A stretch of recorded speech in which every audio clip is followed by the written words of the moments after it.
নমস্কার। কিছুদিন যাবৎ ভিডিও না দেওয়ার কারণে আমি সকলের কাছেই বিশেষভাবে ক্ষমা প্রার্থী।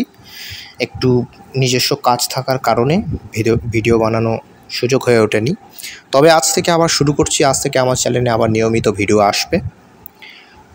তো আজকের আলোচনাটি শুরু করা যাক এই ভিডিওর মাধ্যমে। সবাইকে নমস্কার।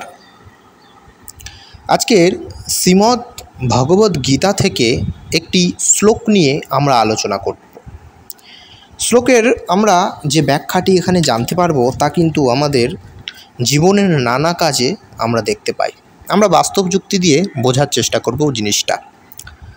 শ্রীমদ্ ভগবদ্ গীতার অধ্যায় 3 এবং শ্লোক নম্বর 27টি আমরা আজ ব্যাখ্যা করব। তবে ব্যাখ্যা করার আগের মর্মকথাটা আমরা জেনে নিই। যেমন সমুদ্রেরই অংশ হওয়ায় সমুদ্রের ঢেউ এবং সমুদ্রের মধ্যে স্বজাতীয় ঐক্য থাকে, অর্থাৎ ঢেউ যে জাতির সেই জাতিরই হলো সমুদ্র। সেইরূপ জগতেরই অংশ হওয়ায় শরীরের জগতের সঙ্গে স্বজাতীয় একটা ঐক্য আছে। মানুষ জগৎ সংসারকে আমি বলে মনে করে না, কিন্তু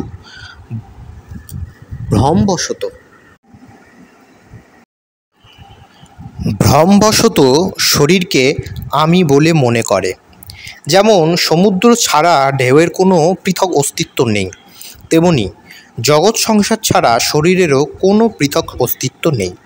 কিন্তু অহংকারে বিমুগ্ধচিত্ত মানুষ যখন শরীরকে আমি বা নিজ স্বরূপ বলে মেনে নেয়, তখন তার মধ্যে নানা প্রকার কামনা উৎপন্ন হতে থাকে।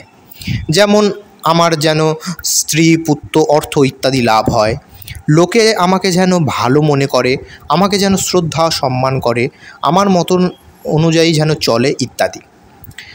তার এদিকে দৃষ্টি যায় না যে শরীরকে নিজ স্বরূপ বলে মনে করে সে প্রথম থেকেই আবদ্ধ হয়ে রয়েছে।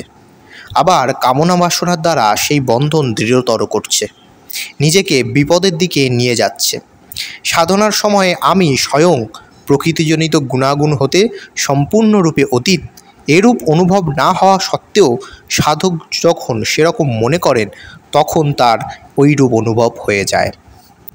এই জন্যই ভগবান এই শ্লোকে বলছেন যে সকল কর্ম সর্বত্রভাবে প্রকৃতির গুণগুলির দ্বারা সম্পন্ন হয়, কিন্তু অহংকারে মোহান্ধ অজ্ঞ ব্যক্তি মনে করে আমি কর্তা। তাই কখনো আমি কর্তা এরূপ ভাব কিন্তু আমাদের রাখলে চলবে না।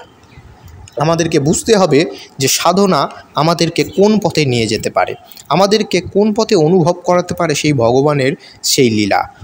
পারমার্থিক সেই যে বিন্দু, সেই যে ক্রিয়া, সেই যে চৈতন্য কোথায় রয়েছে, আমরা কেবল ভগবানকে জানলেই বুঝতে পারব। আজকে ভিডিওটি ভালো লেগে থাকলে আমাদের পাশে থাকবেন। নমস্কার, ধন্যবাদ।